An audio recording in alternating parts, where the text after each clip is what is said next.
Don't laugh this time. Yeah, don't lie. We have to be serious. We have to Be be serious this time. yeah. It's a serious subject, please. Welcome to Tawahido today. Another episode we got for you guys. Um yeah, it's I like your fit today, by the way. I was gonna say this earlier, but I really like your shirt. Uh, Thank you. I cannot take any credit because I didn't buy it. The lady threw away everything that I had. She, it's funny. I saw you wear this shirt 6 years ago when we met. I was like, how do you even remember this? One thing I'm very terrible at is shopping. As you get older, I don't know if it is age, Mm, but shopping is exhausting. I have a good amount of clothing. I can switch it out here and there, mhm. and I don't have to buy new clothes. So I don't know No, how I you think feel I about that. completely agree with that. I was talking to this one person from Houston. Well, he's from Seattle. He's married to a friend that I met through Samba Tortebet here, Yeah, and he doesn't shop anymore. Like he said, like I don't have time for that. So Instacart for yeah, the but then like the outfits, manaman, it's he either goes like minimalist, which is a great trend that's going on, yeah. which coincides with the faith, but and also just if he wants to find an outfit like his wife, basically you, Yeah. he buys it for him, so he doesn't have to Yeah, she was like, "You're not wearing outsource this." delegated. I cannot be seen with you looking like that. I was offended, but at the same time, this is what we signed up for. Exactly, exactly. We cannot let them down. A lot of people, ask me or are curious as to why I wear kamis in most places, especially services and stuff like that. People think it's to look formidable or عقل guy لما مثال. It's really not the case. It's more of I don't want to wear the same shirt every week. So if I wear kamis, you're not gonna question me like kamis, that's my netala, But if you wear netala, you're like your fit can be Like visible. you could see the under It, the you know, yeah. have you noticed a lot of Didn't people he? start? What'd you Yeah, say? exactly. A lot of people, notice your fit, and people wear. But you can still you Yes, can see everything. yes, yes, yes, yes. And Allah. something I love some yellow. Did Hindi you watch alam that? nila. Yeah, I Yeah. did. I had that. Yeah, It yeah. was They a come the YouTube whole thing. comment that changed my life. You wore that last week. Listen to the Yeah. word of God. Interestingly, like I one thing about the cassock that you just mentioned, they in the Coptic tradition, it's the full deacons that wear it. ማለት ነው። እኛ ጋር ደግሞ, like I just, by the way, it's a complete like different traditions in the Coptic than Inyagara, because I've Yeah, noticed like Inyagara, like the cassock anyone can wear it, like Azamari can wear it as well. yeah, But then in the Coptic and then other traditions, usually it's the full deacon, and like the subdeacon is just like yeah. their version of lufsatakano. Very true. Yeah, they wear that, and yeah, it's When did that come about, by the way? Because it wasn't ever the case. I remember when we were very young and we used to go to a lot of gubayas and stuff like that. The Zamaris always wear netalas. They're netalas and they sing songs. But now it's everybody wears kamis, so you can't even tell the difference. They're not even yeah, deacons. it's really yeah, it's really we don't, again, like it's like a phenomena that I've noticed. um we just got, maybe it has something to do with that, and that we just, the fact that we just got our own synod, and then like now we're still like in the beginnings of forming our faith, but then like it coincided with the media presence, so Yeah. like a lot of the former ones would wear it, some of them would wear it, some of them wouldn't, and then like everyone sees it and they're like, oh, maybe it's okay to wear it, and then like I Mm. see like a rise of other people wearing it as well, like not even like clergy matna. Yeah. And you know it's always a sobering reality when someone like Deacon Hinok not wearing it often. Yeah. It's like, whoa, okay. We And should. I yeah, always feel it's guilty. again, one thing I will say, I think he's starting to. Like recently, I think when he was at a Greek thing, like Oh yeah. yeah, Yes. so I started to notice him do that. But then, like the norm is like within the faith is if you're a full deacon, you do wear a cassock. That's part of the, Yeah. the rites. So like it wouldn't be like It was the you're not same in the way. wrong for that. The It would just students be in like Zoai, huh? right? They used to wear it. Like my dad and them, when Hmm. they started wearing it was when they were students there, and then when Hmm. they graduated from that theology, college course, one of the gifts was the dress. Yeah, No, yeah, it makes sense for them to wear it. They're exactly, well knowledgeable as well, and it is disturbing. I think exactly. Amis Amdam Benamin Kaba, we're Man, abusing it a little bit too much. yeah, just a little bit. Speaking Yeah. of like giving a heart about that, we're in the middle of Lent. I'm sure people from that watched the last episode, they're a little, they're like, oh, why didn't you talk about the weeks and everything? Yeah. Because that's usually the trend, like with the content now, because we're booming, the content in English services. So Better. everyone assumes we're in Lent, so everyone's gonna talk about the weeks. Lent. But that didn't happen. That's not Nah, that's happening today either. because But there's too many of them. I know at least 16 Ethiopian Orthodox Sawado pages on IG talks about every week, including Spot. Spot do a very good job about it as well with the exactly, posts. exactly, Haru Studios. I've been doing it for a very long time. exactly. Subscribe to Haru Studios. So there's repetitive sihon. It's why hear the same thing over and over? Exactly. Exactly. Use a little Exactly. bit, And slightly yeah, better. like it's um it's everyone is there's an insurmountable information on that. So like we definitely have to Yeah, outsource in the sense that not that these things are not important and they can't be understood in a depth yeah. in a deeper sense, but um other aspects have to also be visited. But the question that I had for you regarding Lent is are you reading anything right You now? should. We should always be reading something, but at the moment, I'm focusing on Fethanagast and Kabranagast. Mm, And it's something I've never read, and I am very much guilty of quoting from Fetanagus without reading it. mm, One of the things that you hear during subcat and stuff like that, Fetanagus 113 ላይ እንደዚህ እንደዚህ ይላል ስለ ጾም የሚናገረው በዚህ ምዕራፍ ነው and all these things, and we always quoted it, but we've never really read it. So we become one of those Christians where we just quote things from the scripture without actually reading it, even from the Gospels, without actually having any context of it and just misquoting certain things. So that doesn't happen. At least, I want to have a deeper understanding of Fetanagus and Kabranagast as well. Kabranagast is a bit different than Fetanagus, but it's just a wonderful read. And I'm learning so many things about the church, so many rules mm. I've been breaking, including some of the topics that we are about to discuss today, which is incredible. What about Mm. you? Good. I am actually reading a few books. So the first one that right now on my list is A Silent Patriarch. Uh, Oh, I started that. yeah, that's a thick one too. It's a very Yeah, thick one too, it scares and me. yeah, very much like. And the reason why I like it, it's about for the viewers, it's the biography of Saint Pope Kyrillos the Mm, sixth, the 116th patriarch of Egypt, Coptic Orthodox Patriarch of Egypt. And the reason why I like him, he's a saint, great, that should yeah. be enough. But Hmm. it was I don't know the history like that deeply, but it was through him that we got our first patriarch. Wow. Like we didn't have our own technical, like we had bishops, we had Okay. archbishops, but then we weren't technically autocephalous or like our own Ethiopian Orthodox Church Yeah. until he ratified it through um, working together with Emperor Haile Selassie and everything.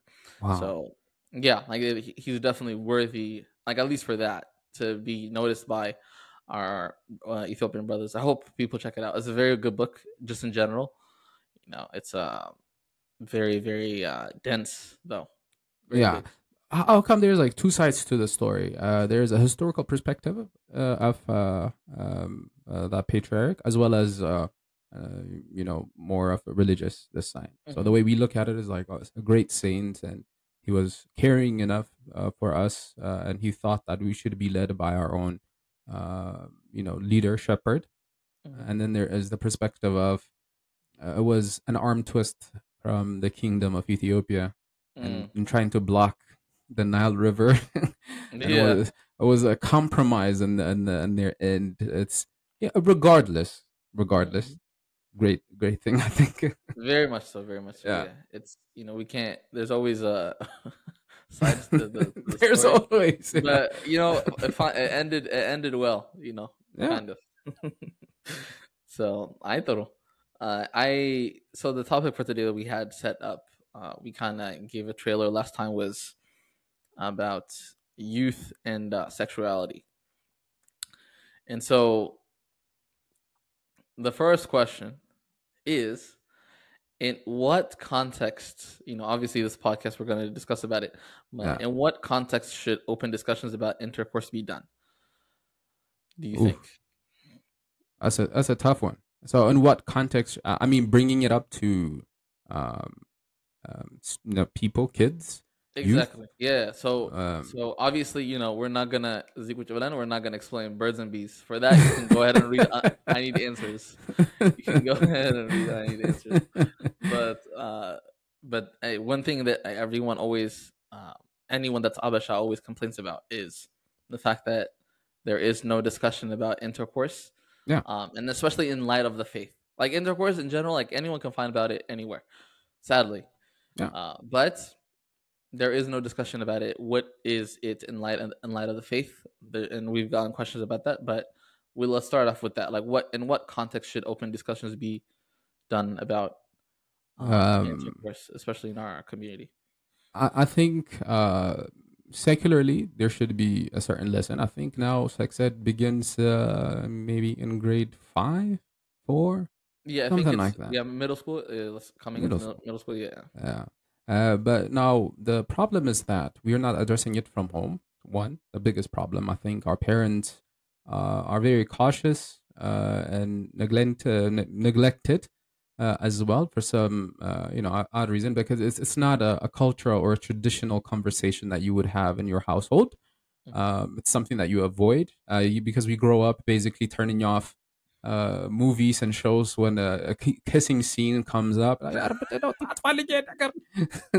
My mom just did that like a few weeks ago. A yeah, few weeks ago, yeah. We were you sitting, know, just me and her. They just. yeah, because like now we're not registering how we should perceive it. We are frightful of it.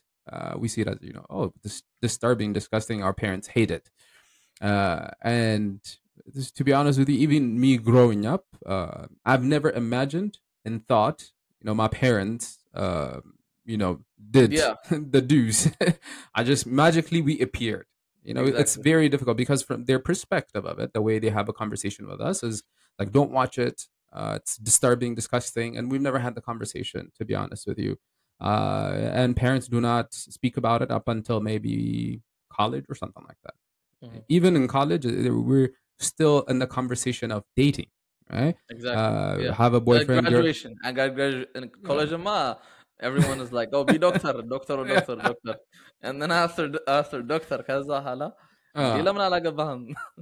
what am I supposed to do? Because we never had a conversation. You were barely talking about asking me whether I'm dating or not.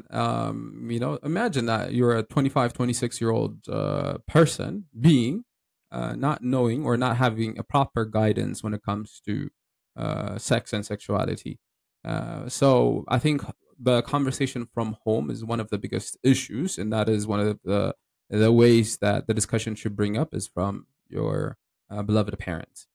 We know that the foreigners. I can't say foreigners. We're the foreigners here. The Americans usually have this conversation when their children are like 11, 12, when they hit puberty, teenage years. They start having that conversation with them, but we don't have that one. One of I see it as an issue. and kids grow up with the perspective of what they have learned in the secular world. And because they learn it in the secular world, they have to do the research for themselves. And what they find on the internet is unfortunately the wrong teachings, the wrong perspective, and kids grow up with in that sense. The second issue is that we've never really discussed it within spiritual form.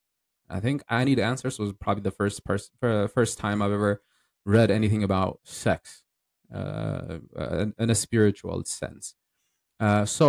Spiritually, from the church perspective, as teachers as well, as people who grow up here, going through the same difficulties, the same temptations. Sorry, can you hear me? Yeah, yeah, absolutely. We can still hear you. Oh, okay, it's my phone ring. Technical Uh, difficulties, guys. But Technical you continue. difficulties. We apologize. So now, spiritually, we've never really discussed it in church, let alone to discuss it in church. We're not discussing it at home. Church, not really. What is the spiritual approach for these type of temptations? Because we always see the kids as children, but from the age 11 and 12, these kids are well knowledgeable about sex and sexuality, and they're being taught through their schools, through their friends, through their societies. And they are even discussing these things in the church. Mhm. Right? So people come with different perspective, and they're teaching one another things that they know, things that they have learned from their own friends. So it's pretty scary. So the context has to begin from home, and the church also, because the church is the basis for all teachings apparently, and we've been given the burden to the church. So the church could also have a certain say in it. What is the spiritual approach to sexuality? That's my perspective, at least. Mhm, mhm. Yeah, so completely, you hit it dead on. It's the simply it's really interesting that there's no conversations about that. Even though the fathers, if himself, Saint Paul discussed it, and that's that should be right there a sign that it should be discussed. Um, Obviously, it shouldn't be discussed in such a way that, well, I mean, in Yara Susana bit, like we're kind of hinting at it. We can't go like full throttle. There's certain things that um, the way that the ancients, thought our spiritual fathers, and also just in the ancient world, like it's not, you don't just like go on the deep end, if that makes sense, unless Yeah. there's like a layer of veiling, to use the word veil, like that needs to occur. Like I remember hearing a father talk about how you don't like excrete like in public, like that's done in the confines of the restroom. Allah. Yeah. Like, you don't do that. But then and in that same light, there is a context in which St. Paul talks about as well, like the marriage bed is undefiled. So like there's Mm. like it's not to say, like to confine it, but it's to say that there's layers to it, definitely. But then at the same time, to completely deny its existence would cause, what's happening in culture today. People turning to social media, to pornography, to understand, like, and then some people don't even come at it intentionally. Like it happens, like the ads. Nowadays, if you pirate, not saying that I do, I'm not incriminating myself. I hold my Fifth Amendment right, but if you look at the pirate websites, Yeah. it's usually like just crazy ads, like really insane ads, and like if a kid just looked at it and or whatever, like they just were curious, and as we are created to be as humans, like to like when something is within our a sign of vision, like a sight of vision, we start to become aware of it, and then we're like, huh, what is that about? And then that's a rabbit hole right there. It's kind of how even like the algorithm works. Like it's usually they try to tailor the content to get you to pull you in. Yeah. You know what I mean? And so that's definitely, it needs to be discussed And the fathers definitely discussed it as well. It was in a Christian life. One thing that I really liked, I found out about John Chrysostom, Saint John Chrysostom, and this is answering another question. One of the questions we got on Instagram, but we'll discuss it later. Yeah. It's John Chrysostom would advise his people, like in his time, to get men married by 20. Oh wow. Yeah, like it's one of the books. Like his name is Dr. David Ford. He is like the John Chrysostom leak, like leak aon katawala, like John Yeah. Chrysostom leak. This guy, Dr. Yeah. David Ford from the Eastern Church, and now Okay. in his book Men and Women in the Early Church, he talks about extensively. What's the rules? Like how do you interact with women? The age old question of what is the role of women? All that stuff from the historical perspective of St. John Chrysostom's time. He published a book on that. And then one of the advices is you get married at 20, guys. Like men, Mm. like get it done. Um, and the reason for that is because the libido. Like you can't expect men to wait that long. And he was telling the parents at the time, St. John Chrysostom, you Yeah. can't wait. You can't have these kids, like these men, just wait for the sake of waiting. Like they have to learn work ethic, and that's the most important part. Like as long as they have a work ethic, they have to build a home. Like they have to uh, have a relationship. Um, and so all that to say, it needs to be discussed, and there are contexts in which they should be discussed. Very true. But the question is, after that, because it's not discussed, they youth opt to be involved in various sexual activities. We are just talking about this the other day. Yeah. At a younger age, and the question is, why do you think youth are more apt to involve themselves before they ask questions? Like, it's not talked about. So ideally, if they're curious, they should ask about it, right? Yeah. Why do you think they just opt to just go ahead and let me just involve myself, or just talk to my friends or whatever? They never come to their parents, right? Obviously, yeah. Especially when if you're told not to do something as a young person, uh, the only thing that you want to do is that thing you're told not to do. Yeah. Yeah, Don't think of the pink elephant and then just exactly. If it's not discussed, it's a big problem, and it's something that I also saw in myself, especially when I was a lot younger. I didn't understand any of this. Deep down in you, you have to wait until marriage. You have that perspective, at least. Somewhere in your in your soul, there's something that tells you should not be, committing fornications and all these things. But if it's not discussed, we use that as a justification. Nobody ever told me. We've never had this conversation, so perfectly fine. So when kids are not confronted or told, or if they are told not to do it, most likely they want to experience these things. Mhm. The thing is that it's not just telling them not to do it, but why they don't do it. That's the main issue that kids go through. They don't know why they should wait, as they see all their friends doing it, acting upon it. So I was like, why am I being left out? And unfortunately, in a lot of sense, all right. So this might be a little off topic in a way, but kind of relates as well with other situations. For example, celebrating Thanksgiving, celebrating Halloween, so that kids do not miss out from the experience because all their friends experience these things. What do parents do? They celebrate these things. Thanksgiving, Halloween, they let them experience it, right? Even though it's not part of their culture. So if this is a culture of the West, experiencing sexuality, uh, to whatever extent that is, if it is around their society, they would also want to experience it. And that's what we see as well. It's not discussed, therefore I must know what it is. I must figure out for myself if it is good for me or bad for me. The problem is when it comes to sexuality, once you indulge in that path, it's almost there is no coming back.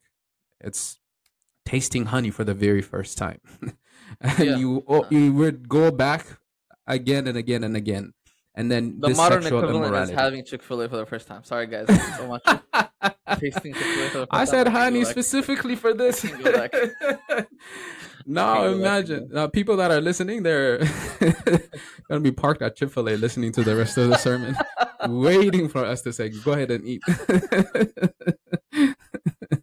No, but I Yeah, absolutely you're spot on. And there's this one father from the Antiochian Orthodox Church. He was saying the reason why uh, sex is very pleasurable, like it's very like intensely pleasurable, is because of the intense amount of responsibility that comes after. Because ideally you would have, first of all, like a married context, and then second of all, that's the way kids are born. yeah, And so like that intensity comes with like the the responsibility that comes afterwards. Like the level of intensity matches the level of responsibility that comes like with you, Matno. And yeah, so, and we don't know that because we just care about the again, like the current culture is all about you, how you feel, how you want to do things. And then as soon as people try it, and this is the method, uh there's a saying in Ethiopia, like mikaro mikaro yeah. kalsama makarayim karo. I got him. And and That, and the notion here is, if we learn kaudik and bahala, like after we have fallen like on the deep yeah, end, as you said, once you fall, like it's almost impossible to come back. You feel the intensity of that pain, of that suffering, and then now you're like left lost because you didn't ask. Now you don't know if there's even an answer, and now you start to rationalize things as well, and then that's when, like, the culture that we're in right now yeah, becomes, a thing, becomes an issue. And part of me, again, I think this calls for a question of, because when we are going through puberty, we are, a lot of things are changing. And then also the fact that we live in a society of me emotion, like just yeah, feeling good. We have a few issues, right? So there's boredom, right? Like, you don't know how many times people I've spoken to, uh, aside from like the sexual escapades, the people that are just so bored they don't know what to do with themselves yeah, and end up using drugs just because they're bored. Like, not even peer pressure, just they're just yeah. they don't know what to do with themselves. And I think Mm. there's also that effect, you know, that excitement that comes within us. Uh, Obviously not from us. We'll talk about demons another day, but there's definitely, that we don't want to admit it, but there is that incitement. There's something coming at us, throwing arrows of thoughts at us. And Yeah, so there's boredom, there's laziness, and then there's also loneliness, right? Like that feeling of, and then everyone gets into relationships and like, oh, I'm not in a relationship, so now I have to, and then and then once you enter it, and then now you're just in the roller coaster, and then all that stuff. yeah, So that's, I think it's one of the greatest obstacles to even, let's say, like, okay, I shouldn't, there's that internal voice of I shouldn't do it, right? But then even if I didn't want to do it, I probably should do it because I don't have anything better to do. I want to feel good. I don't feel good right now, so yeah. I want to feel good. That's like a logical, conclusion. And so Hmm. that kind of, all of that kind of brings me to extracurriculars in school, which is, a great invention. Whoever started it, very, very a great invention. Clubs and everything. So I want to ask you, what did you do? Did you do anything in high school, like extracurriculars? High school extracurriculum activity. Do sports count? Sports, yeah, 100%. Yeah, Absolutely. In that case, I've done a lot of extracurriculum activities. Year after year. One of the things I did, I may be guilty of sometimes avoiding spiritual things. For example, during Lent season, my father always goes to the church and he does Maharanab. And extracurriculum activities was one of the excuses that I used not to attend night prayers because this yeah. is when I was So young, if you guys want to hit two birds with one stone, like to avoid early, like to be abstinent, and then to Yeah. avoid church, just go Do extracurriculars. extracurricular activities. You know, that's one of the things I love doing. I was, in leadership and all these things, and I did a lot of sports. I played soccer, obviously, because I was born Habesha. You have no Yo, choice. that's the one, bro. Yeah, either you're a marathon runner or you're a soccer player. One of them. Exactly. Uh, but one thing I always wanted to do was play football. I tried football. Hmm. I was, when I was young, I was pretty quick, and I was like, I can do this. And I wanted to be a receiver in a football team. And I remember I made the team, and we were doing scrimmages against a different school. Imagine, I've never been in an actual game. I've been at practice, and it's soft touches. You don't tackle one another because you're teammates. And then I went to the scrimmage. I remember it was like Hinckley High School, and then I was a receiver, and then the quarterback throws me the ball, and I see it. I'm quick. I'm like, this is me. This is my moment. I catch it up in the air, but I did not land. I'm like in the air. I should be landing, but I wasn't. Apparently, there's somebody behind me hits my legs while I was on Oh, the air, and now like I'm like turning this way, and then there was uh, another player, the cornerback that was guarding me. uh. He hits me too, so I spinned in the air, fell. I was passed out. I'm telling you, I saw 46 years of my life. I lived each moment. I didn't know where I was. And then the coach is like running. Everybody's like, I see the medic and everything. And they're like, are you good, son? I was like, no, take me home. I was like, my mom was right here. Yahya sporten. Never went back again. But I'm you dead. know what? That's one I of don't the know why it's called extracurricular. football. If I'm gonna be honest, man, it's Uh, really just Horse a play. ball, just fight like fight ball or something like that. It should be something like that. Oh my goodness, yeah. Never again after that. Never again. I watch football, but I'll never play it again. Jesus. Oh, who's What your about team? you? Who's your team? Who's your team? I stick with my home team. I grew up in Denver. Cowboys. Uh, no, not the cow ladies. No offense, no offense. Please don't. Don't get me I know at canceled here least in five Dallas. people from Dallas that are gonna take offense to this. So good with Allah. I apologize. Good with Nisaga Allah. chalo. So that was my extracurricular activity.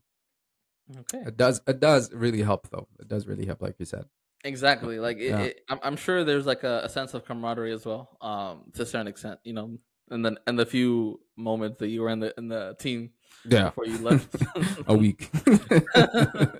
you made some friends, yeah. Yeah, And I think that's actually really like one of the you have something to do, and then you also uh, gain people to discuss, to, like make friends or whatever. yeah. For me, I did. So I was a nerd. Obviously, that's why I have the glasses on. I have And I glasses too. Come on, man. What you trying to say? no, We're but cool you're people, clearly a bro. jock. You just said for a week. I am not a jock Yeah, for a week. For a week, I was I was the best one. Everybody, like when you have a football team and you walk in, and the whole school will kind of cheers you on. yeah. I experienced that for a week. It was Oh fantastic. wow, really? That Okay, cool. was Dang, great like that was like your High School Musical was your life. Like just for a week. okay. That was taken away, right? Real quick. Talk about Yeah, instant but gratification, I'm huh? dead.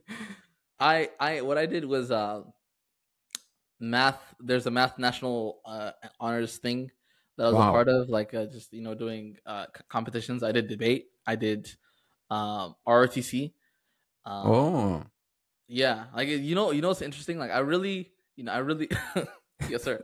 So I really would have like stuck with it all the way. It just like didn't work out with like stuff in G. Like I really enjoyed that part. Like it was very mm. what Tadar, like Paul said what Tadar, I felt like I was Paul. I was A just warrior. following Paul. And The sword of faith. yes. So I got the armor and then everything, like The I was armor. ready to go. Yeah. But so RTC math debate, and then I did comp sci a little bit, like the just coding stuff, but Okay. nothing too crazy with that one. So But cool. it was a very Very cool. amazing experience, if there's anything like I would like I regret not doing it, it was there was this one club, the soccer club. Like I wish I tried out because I really Yeah. like soccer too. You know, Abashani. You know, It's so genetics. Genetics, I man. wish I tried out, man. Like they had tryouts, and I remember thinking, man, like I'm not as skilled as some of these people, so I'm just gonna, Yeah. put that in, Yeah, I remember you had a soccer ball when you were a lot younger. We came to your house one time.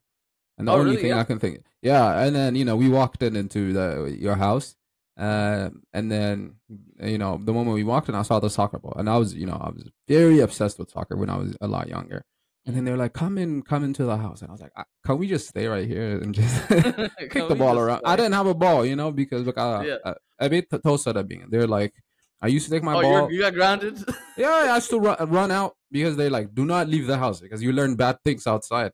I Yeah. can't help it. If I hear people playing soccer, Mhm. obviously I'm gonna go. Right? Mhm. I'm Yeah. gonna go play soccer, and then I was grounded, so I didn't see a ball for a few months. So when I saw it, I was tempted. It was temptation that you put Exactly. trying to get me in trouble. I know the whole time I was thinking about like we were eating banana, I couldn't eat. I remember I was that obsessed. So I knew like, at least there's soccer in you. Yeah. I still haven't figured out how to juggle like the intent. Like we didn't know. Ooh. I don't know what's called in Albania, but I'm still, man. Like I'm still learning it. Like I'm still And then because I really want to. mangkreka. Like my dad knows how to do it, and Yeah. when I have a kid, like God willing, I really want to be cool like that. Like I want to be like, oh, Yeah, you dad, you have could to. do that. Like wow, okay. Genius.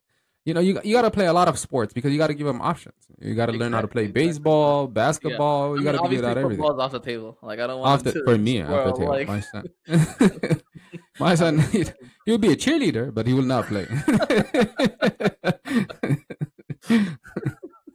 That's it. yeah. I need my No, son. but I love how we just went full circle. I love that.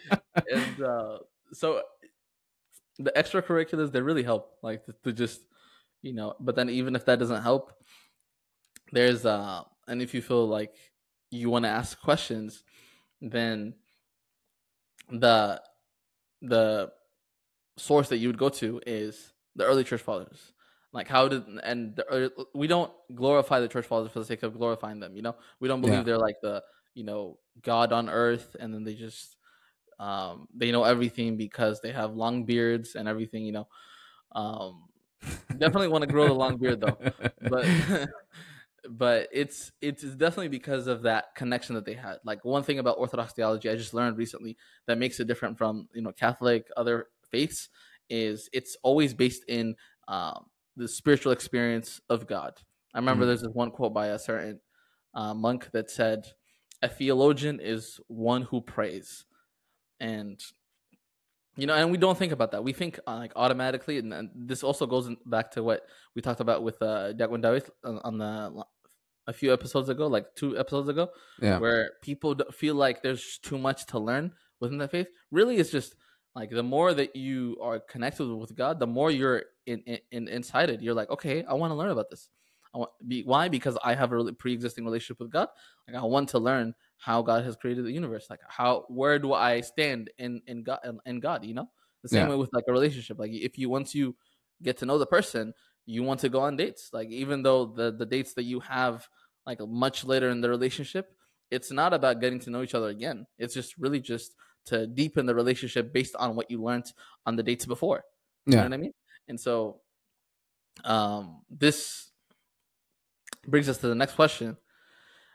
Youth, and really honestly everyone, usually don't want to think and associate with being uh, wise with their parents, or like being uh, it's not cool to be smart. you Mm. know it's usually like the sayings nowadays is go with your gut, like follow your heart. um Even now, like the most popular types of podcasts are usually relationship ones. I'm sure you've seen like Fresh and Fit. Do you know about that? Fresh and Uh-uh. Fit podcast. It's like a podcast of like just a bunch of guys come together. They invite like the most craziest women, Oh, just I women you don't yes, even I've expect. seen And they clips. start So bad. So bad. exactly like, and then people take their advice from there because Yeah. cool, and then Yeah. and it's just go with your gut type of thing. And we're too ashamed to admit to someone um like that we don't know something about something fundamental, and then we don't want to be ashamed, Mm. and but then that's our pride. We definitely have to get over that if we really want a genuine relationship with God, because that would like that, that's going to be an impediment. Like, you have to ask questions. Yeah. Like, even if your parents don't want you to ask questions, and no, this has definitely happened to me. If your parents don't let you ask questions, Yeah. find someone else to ask. This is one thing I love about my dad. Is he come at Langazin Jamuro? Like, since we came to America, Yeah. he has allowed me to meet a bunch of people from other churches like the Catholic Church, Mm. um, the monastery I told you about in Yeah. Corpus Christi, and dude, that just expanded the amount of information and the amount of the depth of uh, my relationship with God, Mm. because some of the questions that I would never ask, or that I knew my dad would never answer, I Yeah. knew these fathers would answer my questions. And Absolutely. then, like, if they didn't answer my questions, they would recommend me a book or just something like that. And I was never like, I love asking questions. I'm never afraid to tell people I don't know stuff. I do not know stuff. I always like to ask questions. And so, uh, with that, what do you think people could do? We had the questions on the thing on the Instagram, but not a lot of people ask questions. I'm sure because they wanted to maintain anonymity because of that shame aspect. Yeah. Uh, and so, what do you think people can do to overcome that, to be more open to accepting that someone else might know something that I don't? And not just anyone else, the fathers, the early Christians, the way that they lived. Like, it looks outdated, but there may be some truth there, because we have the highest amount of uh, people that are reporting depression and anxiety, but then that was almost non-existent earlier on. They Yeah. must be doing something right, Yeah. Yeah. and so how do you think we could get over that hump? It's a it's very challenging because we're not accustomed to it. Now we've made it a culture. It's easier for us to watch these podcasts and take nonsense away from them and make it a principle in our life than to actually ask somebody that is well knowledgeable in the church about our shortcomings and difficult moments and trials and temptations. And that comes from fear of what we might find as an answer. We Mhm, fear it because it might be the complete opposite of who we are. It mhm, might be going against what we want to be and what we want to exercise. And we only watch things that really justify the way we are at the moment, and then just applauds us for being that being. Because in those podcasts, this is normal. You should experience this thing, act upon it. That's your heart. Go with your gut. That's exactly what you said, and that's exactly what we hear.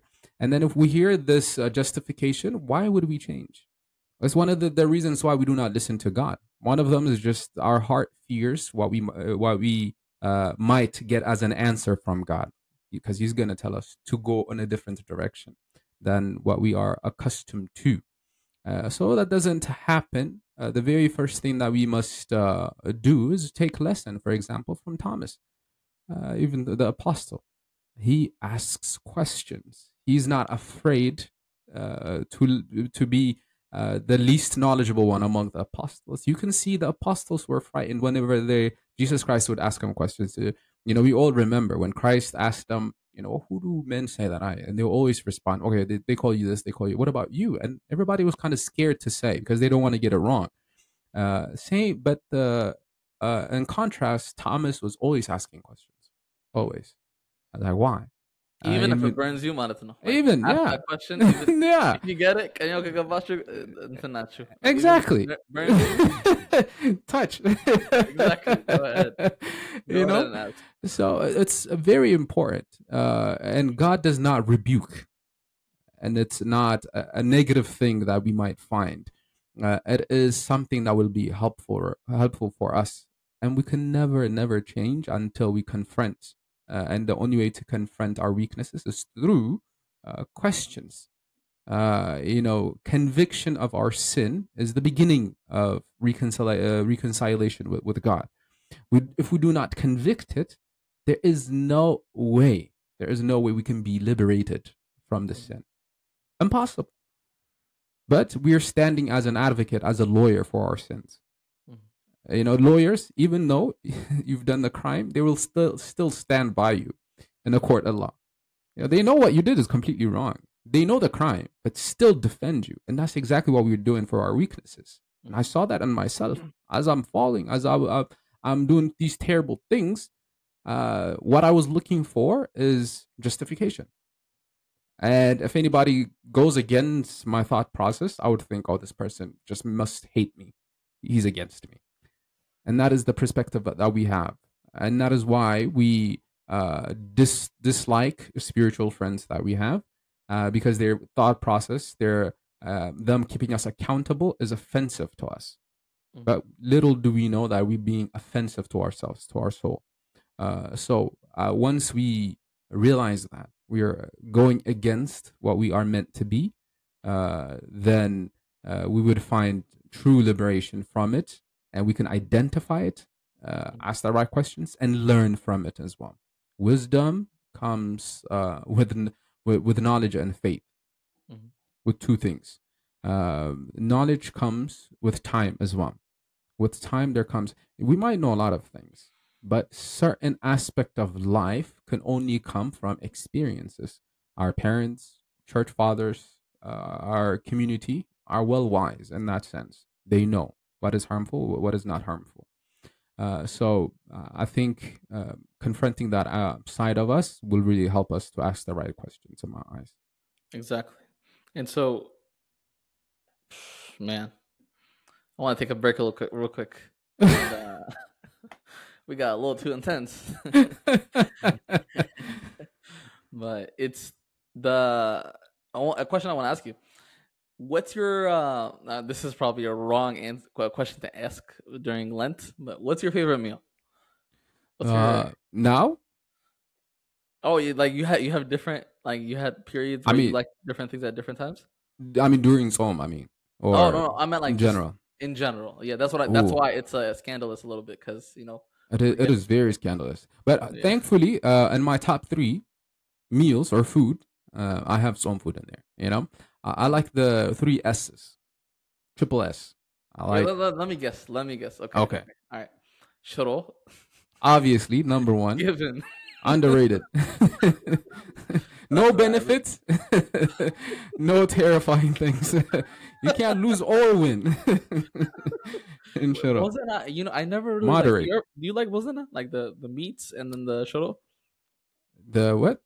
There is So meat bozana, inside it. I don't know. I heard people call that like ولكن bozana shoro. بوزانير. It's like the meat, they add meat into the shoro. ايه هي بوزانير وانا قبل.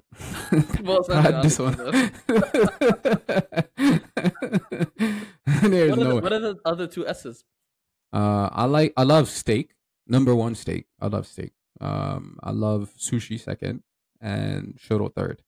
Mm. Believe it or not, during its own season, nothing really tempts me. I always say this: the only thing that could drop me from dietary restrictions is sushi. Sushi. Weak. I'm very weak for Mm. sushi. Yeah, And that's do it. you like it with wasabi or just like straight up? Oh, I'm very traditional. I eat it the Japanese way. I even have Ah, a Japanese outfit when I eat. come on now. Come on. It's just I love the culture. You know how you just turn around when you drink and everything. I like I love the whole culture. Love the whole Yeah. culture. Yeah, Huh, it's okay. an aesthetic. I'm kind of basic, so I can't. That's the So what's my, your favorite my meal? thing my thing is, I guess I need to be more cultured. It's just straight up pizza. Like, just having pizza, like, especially like in a setting where it's all people together. Like, Yeah. I guess that also kind of goes hand in hand with the fact that it's a three. So, like, I love Ah, three foods as well. Like, just having like a big I see plate it. and then Culture. eating together, but then also pizza. It's like, just. Like It's a together circle. but separate. Yeah. The two things you just kind of cross hands, you just Yeah, end up, equal but separate. Yeah, exactly. Yeah, I love that. Exactly. I love it. Pizza is The, probably the most American thing. Well, I don't know why I do not. I'm not a huge fan of. I would eat, but I'm not a huge fan of it. oh, okay. I mean, I don't think a lot of people are either. I think it's Yeah, just more to like any. I just grew up on the last few years, especially like on Domino's. yeah. We got that a lot before we knew how to do injera in America. Okay, Um, let me ask you, Inten. uh, Controversial question: uh-huh. pineapple on a pizza, yes or no? Oh, I already feel the cancel button. Like people are ready to click it. People Unsubscribe. get ready to do it, man. Yeah. I say no, 100% no, no, absolutely Wow. not. Wow. But I will like and I say this. A lot of people that say they don't want it, they've never tried Yeah. it. I tried it. It does not taste good at all. Like at least not to me. Wow. And yeah, it's not the move. It's very rare. A lot of people do not like it. Um, but I think if I Yeah, I don't know would, who started it. I Like it was love it. just such a random, like I think of pizza and pineapple with people that do ketchup and encolada, like eggs. Like I've met people that do that, like just encolada and eggs. I'm like, huh? Uh, Eggs and people ketchup? make up anything. Yeah. No, no, no. I said ketchup. Did I say ketchup? Right? Yeah. Ketchup and Ketchup with egg. yeah, yeah, yeah. I just thought that was weird. Like I don't know why. It doesn't make Um, sense. Ketchup with pasta and stuff like that. Who does that? yeah, just don't do the sauce. Just do ketchup. Oh, banana with pasta or something like that. I think it's a Somalian thing, but Oh, that's the thing, really? Oh, it is. It is banana with they eat it with pasta and everything. I'm like, how does that? you live, you live and you learn. Yeah, I'm very That's curious. not for me. That's definitely not for Yeah. me. Anyway. But the reason why I'm mentioning this is because I have a friend. He's actually really close to you. I don't want to name drop Okay. because, but he's really, really close to you. Okay. Like That's closer to you than he is to me. interesting. Is she? During his home, he does it like there are Instagram accounts that have ASMR videos, right? Okay. Like just the voice and like the eating or like just like Yeah. really nice looking meat, whatever. Yeah. He posts that like religiously, like during his know, on his Really? on his little close friends, yeah. And dude, You it's must not be it's close to me so because I'm not in there though. no, but that should narrow it down. Like who it is. That should narrow it down for you though a little bit. Who it Man. might be, but Okay. the reason why I'm mentioning this person or like what they're doing is because that reminds me of what you just said about knowledge, faith, in regards to wisdom. Because knowledge is one aspect. Of course, you have to ask questions, Yeah. right? But then one of the things about like the Tawahid of faith, and you'll see this throughout the Orthodox Church. Any church will tell you this. There Mm. is uh, Father Kyrillos once said, "A mystery is not something to be solved, but it's something to be lived." Mm. Like I we love always talk that. about this, like the sacramental life, like the mystery of confession. Yeah. We don't sit down and try to. There is an aspect of you ask questions, Arle, to understand it, Yeah. but you don't look at it from the perspective of physical science, where you put it into a test tube and then you see like how to go about it from that angle. There has to be a faith aspect, and faith to a certain extent is always like it is blind. Like Saint Mm. Paul says in Hebrews, faith is the substance of the unseen things. I'm obviously paraphrasing, but Yeah. it's like that there's that aspect of you're not seeing it work out like Yeah. exactly, like you know what I mean. But then there is an aspect to it, to these questions, and really to all of our lives, but to this specific thing. You don't sit down asking every possible question about sexuality, about just what's allowed and what's not, what's what I mean. Like Yeah. the church fathers never did that. They never went into their bedroom and said, okay, this is okay, but this is not okay. Like you can't move like this or that, and then you just what I mean. Like they never did that, and God doesn't even do that as well. Yeah. And one of the examples some of the fathers give to like to understand the balance between knowledge, the law, for example, let's say the Torah, Yeah. and faith, or like just like that aspect of freedom is God gave Adam the freedom to name the animals. You know what I mean? Like Yeah. that wasn't random. Like obviously he gave him his wisdom. He was living in communion with God, right, Adam? Yeah. But then at the same time, he didn't hover over him saying, "Okay, this guy, he has Yeah. four legs. This little thing has four legs. Think hard. So Think hard. make sure to call him cat. Like don't Yeah. call him dog. Call this other guy dog. You know. Yeah. Ba, good. Back. So there's that aspect of um, faith, uh, giving space for God to work, giving space for uh, like ambiguity, a little bit of like a freedom aspect to it, but then also Yeah. like that knowledge is also necessary in which you ask. Obviously, a lot of people understand this, but even in human interaction, like we don't, you know what I mean? We understand the balance between, okay, there's certain things you ask and there's certain things you just kind of assume, Mm. but then the difference is when you come to the tawahid of faith is the stuff that you assume, you don't do it based on your understanding of things, you do it based on you know what I mean? Like just Lord, but I'm just gonna leave it up to you, pretty Yeah. much. Like leaving that space for God. Yeah. And you do that even in this, like, we can envision God with, in our culture with sex. But then even in that context, if we don't uh, have that mindset of, okay, even though I'm not going to try to be scientific about it. Yeah. I still have to say, okay, this is for you, God. Like, anta tawak Allah. And then just, I'm leaving that ambiguous. And the reason, again, like why I'm mentioning this is because my friend posting these videos, our friend, let's say, posting these videos is I very don't claim. questionable. Like, why are you doing that? Like, why are you I trying don't. to get us to fall? And I think of like the eye candy on social media, women posting whatever, all that stuff. Yeah. And there could be much said about that. But the real answer here is, even though that person did that, even though there's like that going on, right? Yeah. Like the unspoken rule is you are a person that God created, an individual, a unique individual. And so how are you going to interact with that? You know what I mean? Very true. Like Very there's true. exactly. How are you gonna, you know what I mean? And Yeah. all of that is left in the ambiguous side, if that makes sense. Of course, there's a knowledge side, but then there's an ambiguous side of, okay, what are you compelled to do in regards to your relationship with God and in regards to your faith? Mm. And so, yeah, it's a very important aspect. I think everyone should understand. Oh, change, yeah. Do you have any thoughts on that?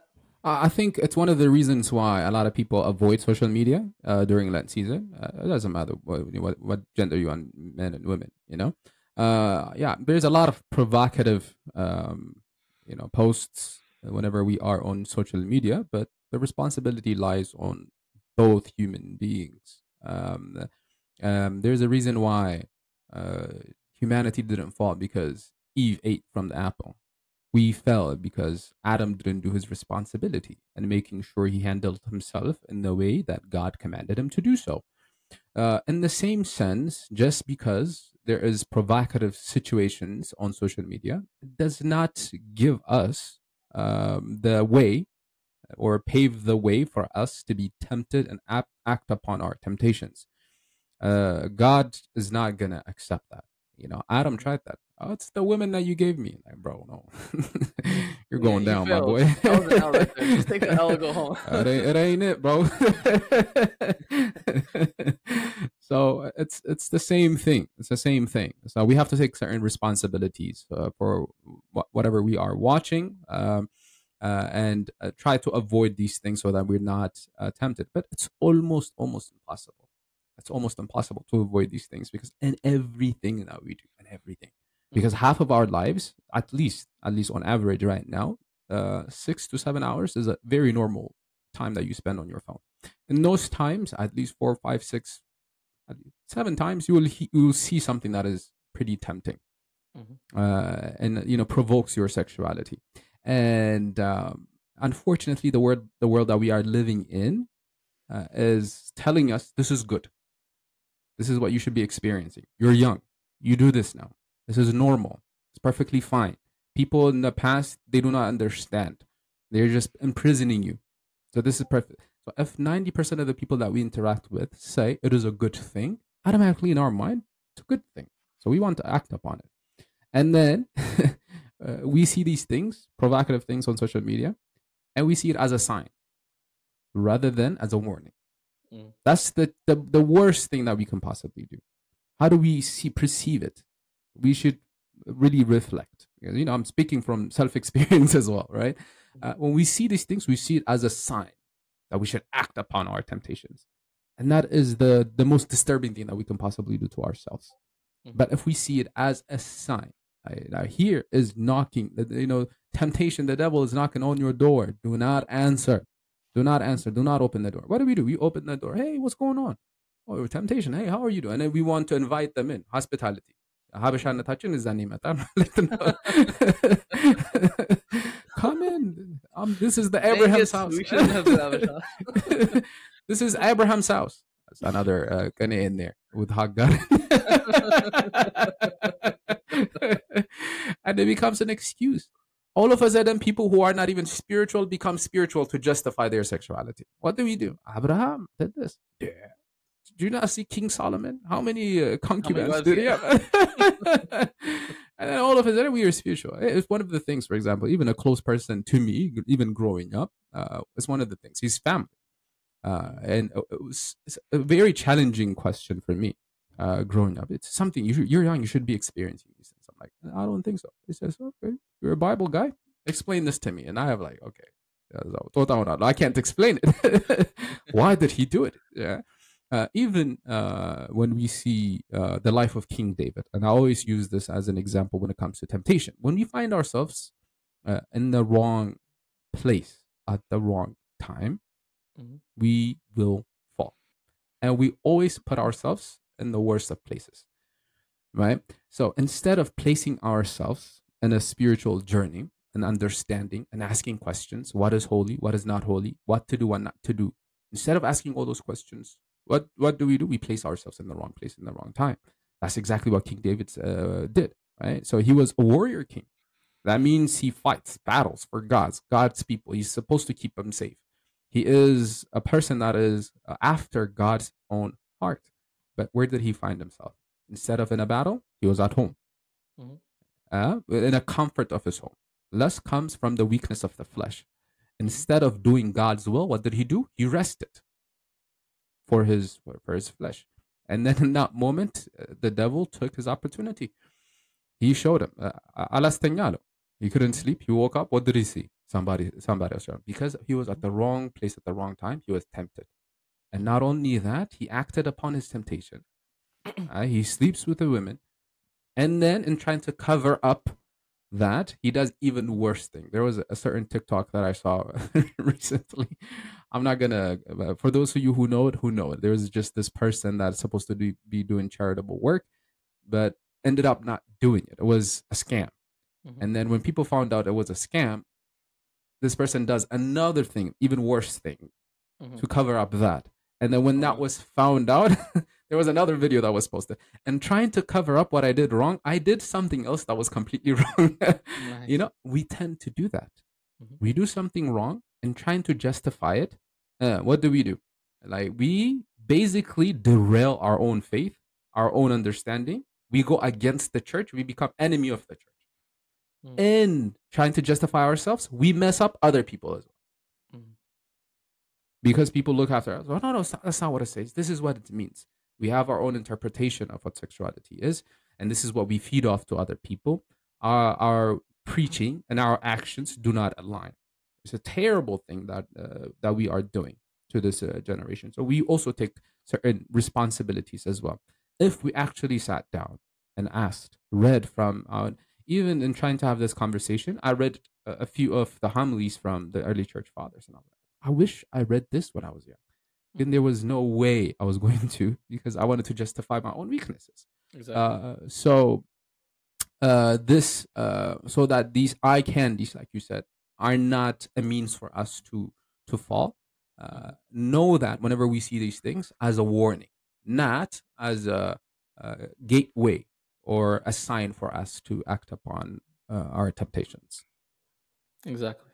Very well said. Honestly, honestly, David, King David. We should have started with King David actually, because he was just the Yeah. perfect example of Oh man. bored, like the everything we went through. Like Yeah. he was bored, and then he's like, ah, okay, yeah, you guys got it.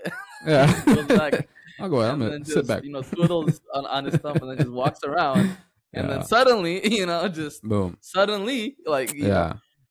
so it's But the consequence. exactly. Consequence. Exactly. Like Yeah. he didn't get to build the temple of God. Like it was very, Yeah. Yeah. you know, and I think like with the question that your friend asked, um, I remember the scene. Like just I've noticed in movies that are being made, shows, whatever. There's this like intersection of the faith, like Bible, and I don't want to call it Bible, but the way the Christian faith and the just this popular culture, let's say. And whenever those intersect, usually it's never like for good. It's usually, or not even for it in like pure entertainment. It's just purely for um, self gains. Mm. And then what I think of is shows like Bruce Almighty, right? And where he's given the powers of God, and then one of the scenes is he excites, like he forces like this desire component of his girlfriend. Okay, Mm. and then just and after that he has intercourse and whatever, and that it has polluted our culture and our perception of what you said. Even if you wanted to, let's say, like even if you wanted to know about the faith, about the answers that the church fathers had, you had no idea that they had it. Like, you know what I mean? Like you would always be stuck with like a whole, nowadays everyone talks about the Bible, and then you either become a Puritan, I don't know, like one of the sects of the church where it's like, oh, you just never talk about it, and you just Yeah. like zim, like hush hush, or you end up some sort of fundamentalist or just Puritanist, and then you see like versions of that falling through and like in the Catholic faith, even like just some of the fathers, what they entered into and the whatever. Mm. Mm. uh People don't know like how the early don't know to go back, and they end up being like bijala, or just like a blurry idea of the faith, and they just end up thinking, oh, like this, what does this Bible have to say? Like even if I had to look into it, it would probably have me end up like these Puritans, these fundamentalists or whatever. Yeah. But then as you said right now, like the homilies, like what I said earlier about St. John Chrysostom, like at 20, man, like not 25 after college, 20, 10 years get late. married at 20, guys, Man. and all these, it's there, it's Yeah. really there, and it can inform our lives, and it can guide us in the path of righteousness. We just have to seek it. Now hopefully everyone that's listening, and you Yeah. can go ahead and actually look into it, and then inform your faith and grow in your association with God. And so, yeah, it's perfect. Can I I ask think, one question? yeah. And to Tawado Today podcast, the best host in all of podcasts. Um, like I said, I was just reading a little bit, slight reading, um, just a few articles from their homilies addressing these things. Um, and most of the church fathers, right, including John Chrysostom, and then let's see what else, the Saint John of Damascus, Saint Gregory of Nicaea, Saint Gregory of Palmas as well. Mhm. Uh, and all of their homilies, the theme begins with um, the concept of intercourse was not present in paradise, and they see it as a nature of the fallen. and it's after the fall that Adam and Eve consummated. What do you think about that? Is that true? Even though God created us to fill the earth, right? He says, "Buzu tabazu, mudrena mulat." I'm pretty sure this is Mhm. this is before the fall. So how were they going to do that if they were not actively, you know, Exactly. consummating? Exactly. No, no, 100%. I think one of the things that Just wanted to pick your Eastern brain. It was just a random thought that came to me. yeah, no, absolutely. Like you're absolutely right. I honestly wanted to avoid that because I was Sorry. thinking the same thing. Like I was gonna have that as the first thing we tackle, but then the reason why I Yeah, didn't want to tackle is because um it would be like, oh, people are gonna feel like, oh, okay, now we know, yeah, and it's like a whole escapade, a whole episode in and of itself that it yeah. can make because it all of on the fathers that you mentioned, there are other like the same amount of fathers that would disagree with that. Mm, You know what I mean? And so essentially, the first caveat is we can't look at the first five books, or at least Genesis for the most part. And this is one of the biblical hermeneutics fathers. And you actually have a book from him. Father Stephen DeYoung, yes, yes, Religion of the yes, Apostles. yes. Yeah, so I saw I that book love that on book. your shelf. Yeah, Yeah, love that. yeah. And so one of the things that he says is we can't look at Genesis as a historical account, because Mm, once we do that, we uh, are going to be like met with so many hardships, let's say, like of understanding things, Martin. For yeah, example, like even when you look at the serpent speaking, you know, you can't understand it how like the material world that we're living in right now, the materialist world, yeah, how it says, oh, a serpent that's just in Taniyala, he just spoke. You know what I mean? I'm not qualified. Again, we're not. We might do an episode in the future through research. But one thing I will say, just to quote him, is we can't understand Genesis as a historical fact as the same way we understand yesterday I ate cereal with almond milk. You know what I mean? Like those two events are not the same thing, and they don't exist at that level yeah. of occurrence. You know what I mean? Uh, and so when we move that out of the way, Genesis isn't a historical account. Like there's a spiritual thing aspect there, like a deeper aspect of reality that it's communicating. When you see it as that, then that's where the fathers are at. Like that's the ground that they're speaking at. So Mm, on the fathers that you just mentioned right now, they would say that okay, the fall happened, and so now it's a necessary thing that people have to engage in, right? Because we have now we are falling away from life, okay, from communion with God. yeah, But then not so. What's the goal here? It's to tame the passions. As St. Paul says, it's to tame.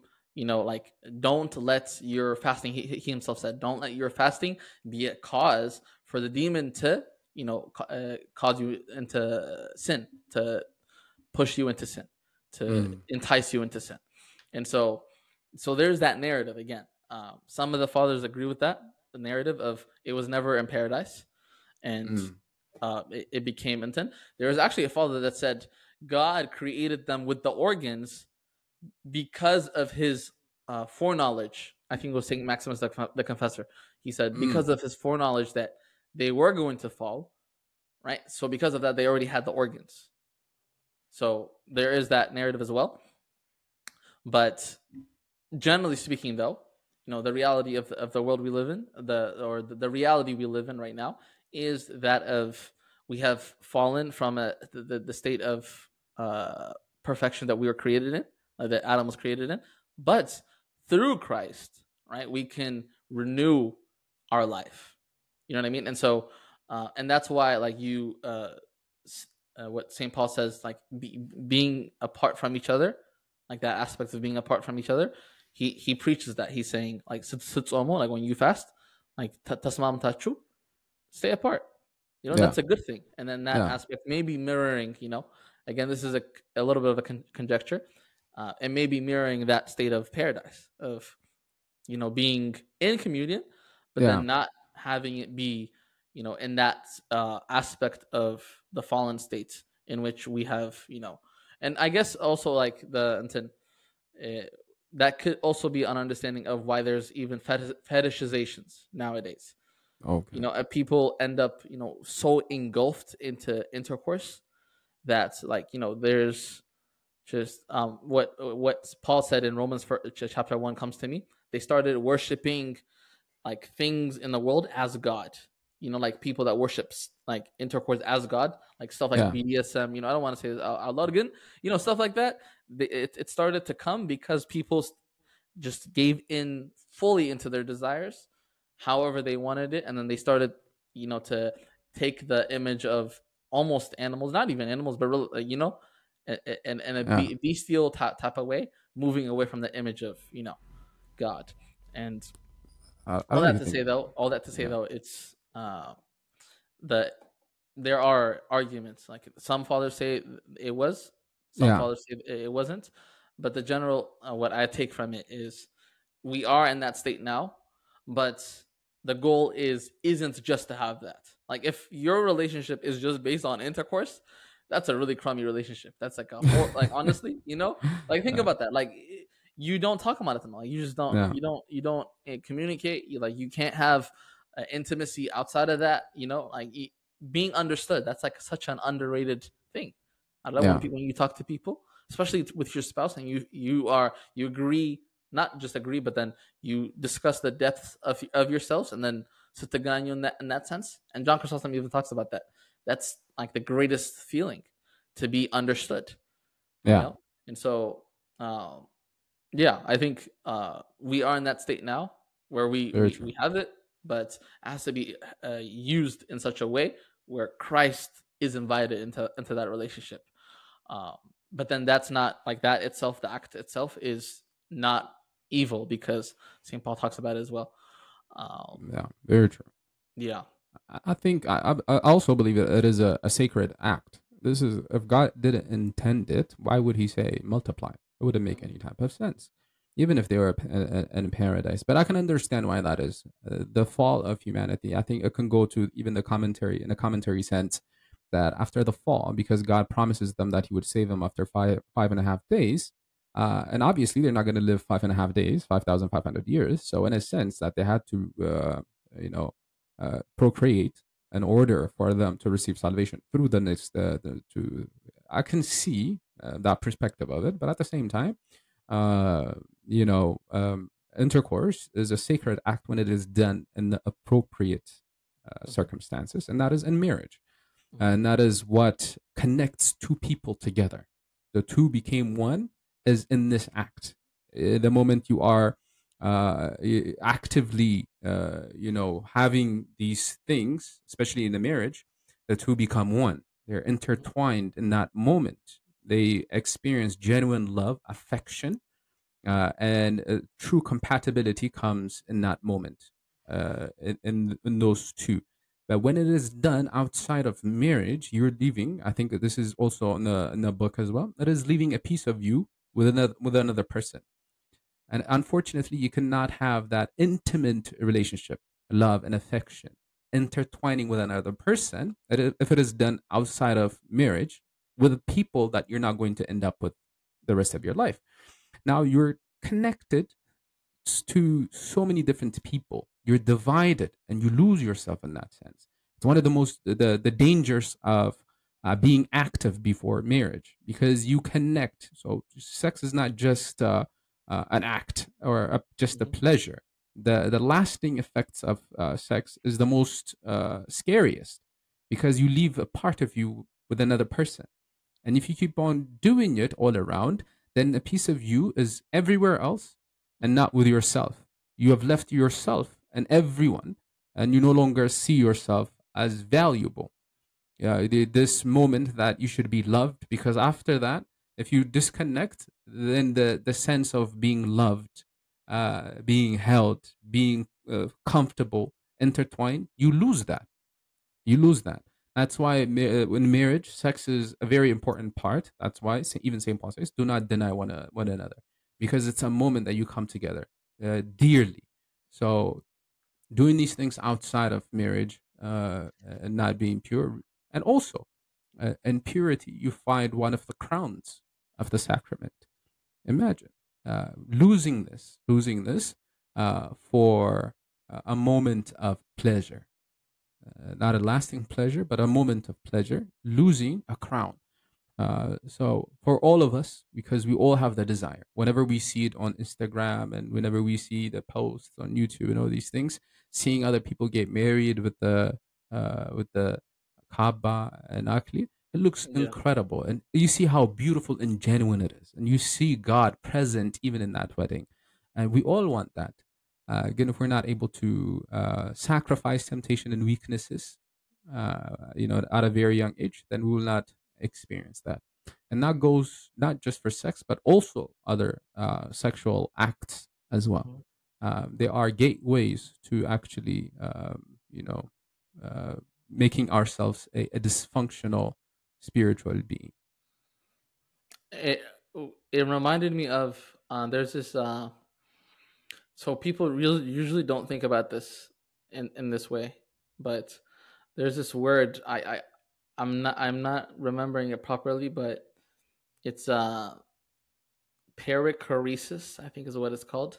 Okay. Uh, it's the word used to describe the choreographic relationship between the Father, Son, and the Holy Spirit. Saint Gregory of Nyssa talks about it, and just when I read about that, it's almost a mirror of your relationship with a spouse. And what Saint John said in his first epistle about being in one union, like being in union with the Father and the Son. First John chapter 1 verse 3, and being in one community, matno, and having a relationship. There's like a movement. There's definitely like a choreographic movement, like what I talked about, the faith aspect, the invisible part of it. Mm, Because mm, you can't talk about everything. There's definitely like a movement aspect of it. And as you said, you're absolutely right. There's the intercourse is like in one of the, like in the hierarchy of a relationship, and that's part of it, like that integrates two beings, and even there's that word for the Trinity. But then, yeah. like, the for relationships, there's that aspect. It is necessary, and it should be. When I think of a home, people can't envision that home. What you said earlier about being spiritually distraught, people, it's difficult for them to think about it. But for them to make it easier, I would think of it as, imagine every time you had intercourse, you had a kid. You know what I mean? And like people talk about body counts, but Yeah. imagine you had a kid every single time you had intercourse, and when you had a kid each time, right? Now you have to, obviously you have to tend to them, right? Imagine being 10 places at once. And quite 10 places, like 5 places, like Yeah. five, houses. And then like each of them need their own time, like not, and then breaking your 24 hours a day to that, or even like, let's say 168 hours a week. You have to work to provide for them. You have to be, you know what I mean? Yeah. And when you think of it, and at that level, you the reason why you're invested in the kids is because they are part of you. I don't know. Yeah. And so the more you involve yourself in intercourse, the more you involve yourself really in any sort of devolved sexual act, you end up breaking yourself, as you said. You end up uh, fracturing, I guess, a better way, Mm, yourself into, you know, and then it takes a very long time to come back from that. Thankfully, yeah. like, God is very merciful. He'll Yeah. accept you as long as you're very sincere. Yeah. But then, does that mean that you'll be like tip top shape right then and there? Probably not. Like, it Yeah. will definitely take. Uh, it may take time. It will definitely take time to Very true. come back Very true. to, and it would definitely ruin you. It would Uh, hunt marriages as well, right? So think about it. If you're fractured with so many different people, you cannot give your 100% to your beloved spouse. Almost exactly. impossible, Hmm. And a lot of people say that they outgrow other people. These things are a result of our experiences in the past. We become, we're not satisfied. we're not completely intertwined with the other person. Right? They love us way more than we love them. Why? Because we still have pieces fractured everywhere. A Hmm. very sad life to live as well, and we can never be satisfied, completely connected, and people grow apart. And this is one of the reasons why that happens. The good thing is, you know, we always say this: the church on every level is a place of reunification. Like when you think of all these rituals that we do, Yeah, and then they all point towards one thing, the Eucharist, which the Eucharist itself points you towards this is God, the yeah, highest possible thing, and all these like seemingly fractured things, they all move together in yeah. like a unified way. Um, but yeah, I think whew, I mean, طرنا it's تنش most. بس طرنا برقن We did. تنش بس طرنا برقن. Yeah, it was a lot, but it was a very broad topic. I think Mhm, it was one of the must discussion topics. I think, and it's a very good thing that we tackled it. I really enjoyed it. It was great for me as well. I learned so much from it. In the process mhm, of trying to talk about it, you learn a lot. That's one thing about podcasts, or whether it be giving a sermon. mhm. You learn a lot more than you teach. Exactly. Yeah, I think that's. I was thinking about this the other week. God gives a lot of people ways to salvation, and one of the ways, some people get their way of salvation is through serving in that way, you know, and really, like if you never did that, you probably wouldn't. Uh, you may not find this particular information that is probably tailored to you in the yeah, specific. Like that happened to me way too many times. So yeah, it's uh it's definitely I love that this conversation was very beneficial. And yeah. so yeah, so we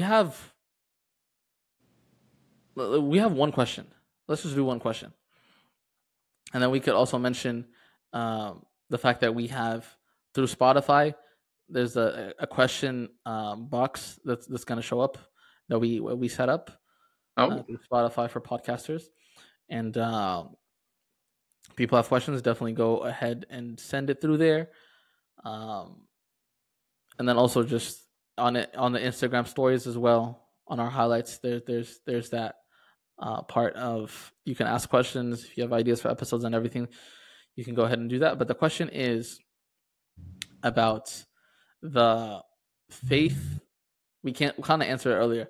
The faith. Why does it have, or why doesn't the faith discuss the progression of our physical, body, like just going through puberty?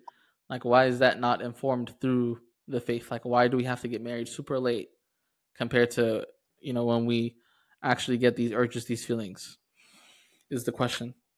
I would say that has to do with the society that we are living in, Mm-hmm. uh, because people do not want to get married until they finish their 20s, the youthfulness. Mm-hmm. Uh, but in a way, they are saying, "Let me wild out Mm-hmm. until basically, my hormones give in." Type of mentality that we have. That's one of them. Second thing is that I want to make sure I am complete. I need to have what I need to have. I need to finish this. I need to graduate. I need to have this amount of money. I need to have a house. I need to know the school, the district, Mm-hmm. who's gonna the Man, man. teachers. Like Oh, when I think of how our parents got together compared yeah, to, you know what I mean? Compared to yeah, like us, like this generation, the list just keeps going on and on. yeah. And it's very challenging. It's very challenging for us because we've been taught, right? You must have this, you must have that. They must be educated. You must be educated. You must have this type of job. You must bring in this amount of money. So all these things are in the back of our minds. And the thing is that here, when we are living in the West, our 20s are wasted, basically trying to enjoy it.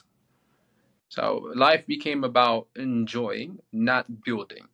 And that's a scary thought to have when you really think about it. 20s, enjoy, not grow or build. It is a time that you set a foundation for the rest of your life, your 20s.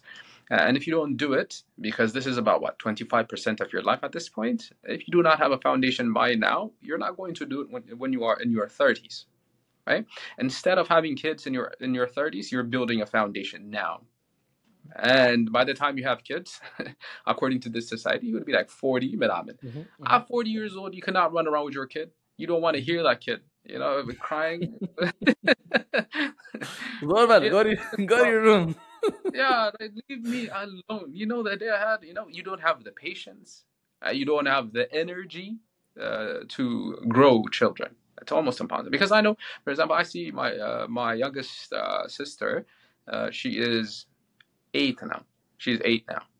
And she's the most spoiled person I know. Right? She would not walk upstairs while my father. It's Soli, right? Soliana, right? She will not walk upstairs if my father is home. She's like, carry me. And he puts her on his shoulder and he walks upstairs. And imagine, he's 56 years old. She's a great mama, a teacher. But she treats him like basically amazing. And it's, but at least, he enjoys it. He loves it. But I don't think it could be me. I'm 56 years old. I'm not gonna carry my child upstairs. You better walk upstairs. You're not gonna have that energy. So in your 20s, this mentality of let me enjoy my time, and let me accomplish these things, really halt us from actually really thinking about building. No one, 95% of the time, I'm certain, those of us who grew up here do not believe people should get married before 30 years old. That is a huge problem. And if that is not addressed, hopefully we are seeing a few young couples. For example, there's a wedding coming up, 2 weddings coming up by young people in our community, great servants, and they're getting married at a very young age. A lot of people are like, in this mini zone, and God. That's a big one. Exactly. And then also the intent, like what we talked about the working together. Obviously, when we say God, they're like, oh, we don't mean that. We don't want to offend people, or like we don't want to sound unreligious when we say that, like that. Yeah. Comment about, oh, what do they have? Gana nacho. It's usually you have to work together with the will of God, like that synergy, like you're working together with the will of God. And like, so that I would talk about it, I would mention it as work ethic. If your work ethic is like unwavering, like no matter what, I'm going to do this, then you're good. I think at that point, even father, there's this father that I just mentioned earlier as well. He says the same thing. Like once you have a work ethic, then you are one step, like much closer to getting, being ready to be married, than just having all these accolades and all these, just to be married. As long as you have a work ethic, like as long as you're not just, lying around, doing nothing all day, like as long as you maintain that work ethic, you're good. Why? Because you're working together with God. Like God is not, abraro, like, he sends a cloud to you to wake you up, and then you do your morning routine that you see on TikTok, like, and then just and then that's not, you just continue on. And absolutely, I think you definitely summarized it. And even in the early church, they got married really early. They really did. The 21 really like hit me with John Chrysostom, but he's one of many. Various ones got married way earlier. So the real question is, like, why are we marrying? Like, what in our culture is doing that? Not necessarily why is the church not teaching us. It's more so what in our culture is pushing us to go farther away. You know what I mean? The church is definitely teaching, though. Exactly. And so, I think that's a pretty good place to call it. One thing I liked about OTYD last time is that they had coffee and meat or something like that. Yes, for the intent, We need a whole lot of those. Yes. Push the young people to think about marriage. I think It is appropriate after maybe high school, once they're settled in college, 19, Mhm. 18, at Mhm. least have the conversation of marriage. Mhm. Uh, not dating and stuff like that, but at least thinking about who am I going to spend the rest of my life with, and having self identity assurances, certainties from a very young age, knowing what you want. This should be conversations that people should have from home. I think we started with that as well. It begins from home. Parents, they need to have direct conversation with their children about sexuality, personality, faith, and marriage, and cultivate them in the right direction, and they should be okay. Angry. It's a good place.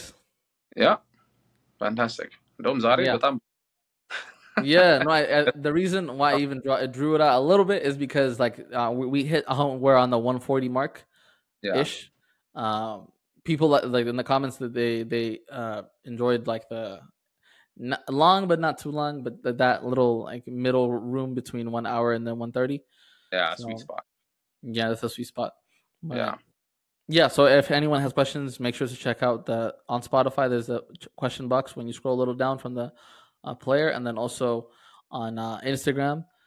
And make sure to give a rating, and then comments, concerns, and everything. Yeah, till next time. We promise we won't laugh till next time. oh no. Fireworks. Oh, how did you do that? This Okay, is cool. We'll talk about this. a whole lot of this is how cool the podcast is. Let me see another person doing this and having random. Not gonna happen. Only on Taro today. All right, guys. Have a good one.